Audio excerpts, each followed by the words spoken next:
I've given the idea of the way people live some thought. My conclusion is that people live in three worlds. This video is simply just meant to help people get a better understanding of how you can go from where you are to where you want to be, with the understanding of the world as a three-layered cake. People can live in these three layers, and each layer is very different from the other layer. No layer is all two alike. First, we have hell, the bottom layer. It's the undesirable layer.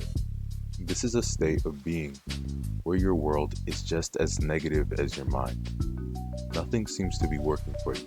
You hate where you stay, life sucks butt, you have anxiety, you're stressed, and you're in survival mode. To give a better descriptor of these layers, I've given them textures, scents, and I've also included a lesson that it teaches you. Besides that, I've written poems that go along with these layers. The texture of this layer is like that of food chewed, then spat, then ate again. And I don't think anybody wants to do that. Its scent is that of a bad memory. It is the uncanny smell of a bad memory. Yeah, so think of a bad memory. That's what it smells like. The lesson though, the lesson of this layer is to teach you to transmute fear, anger, and anxiety. To take the bad that you have now, see through it, so that you can better yourself. Now for the poem that goes along with this layer. For those who realize it is a tempering flame, ready to purge you of your weakness the moment you ask. For those who do not see, it is as a cage. It won't release you until you begin to notice the bad habits you commit and the errors around you. The middle layer. I call this the middle world, and it's mostly tolerable. Like, you don't exactly hate it, but you wouldn't prefer it either. Life is not all you want it to be. You are not where you want to be, and not who you want to be. You're moving through life day by day, not really doing anything that inspires you. You're a life without a spark, a drifter. You are he who does not turn water into wine. For you, life is meh. This layer has the texture like an evenly mixed cake, though it's nothing special. Its scent is like that you don't notice because you're used to it. Or for some, it's that which you're sick of smelling because you don't want to be there anymore. The lesson is to act, to love yourself and be resolute. See where you want to go and start going. Achieve your goals. You are becoming abundant. Its poem is Whispers of a Silent Voice. Determined is you who wishes to turn the world into their dream. It is like still water, deadly, for it is not writhing with life. For those that leave their lives as such, it will remain dead, and in its emptiness they shall continue to live.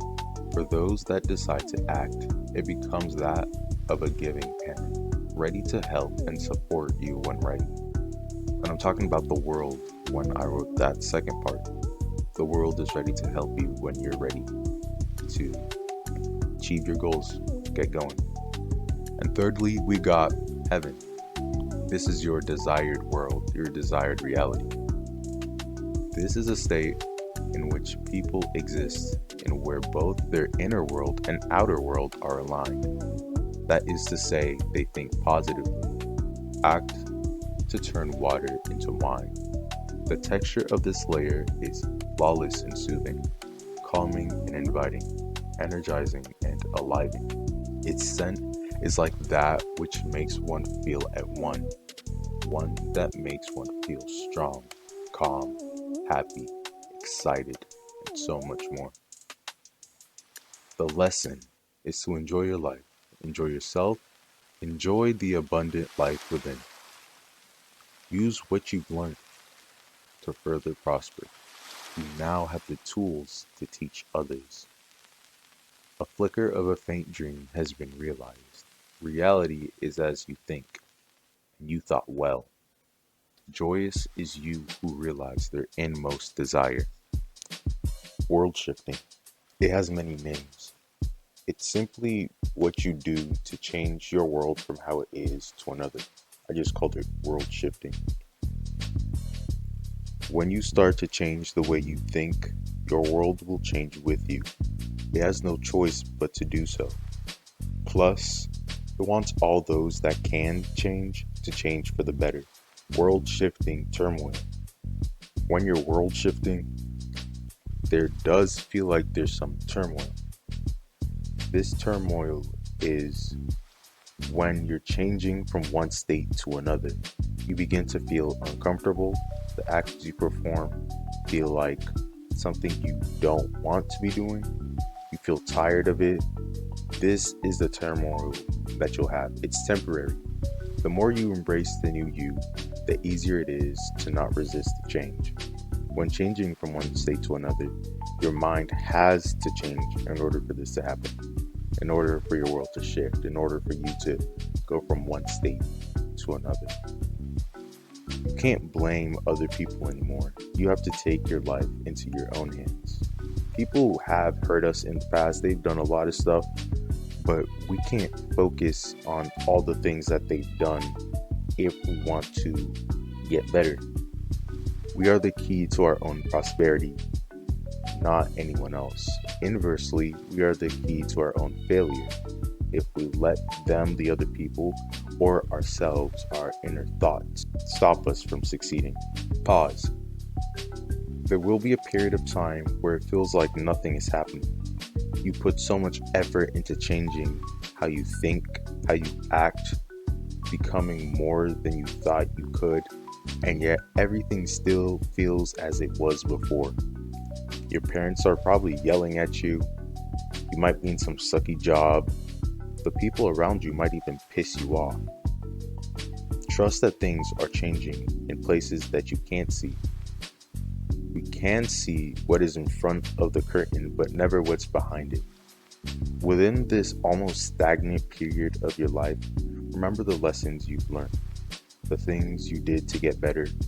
Embrace yourself. Don't hate yourself. The world surely does not support hate, not even to one's own self.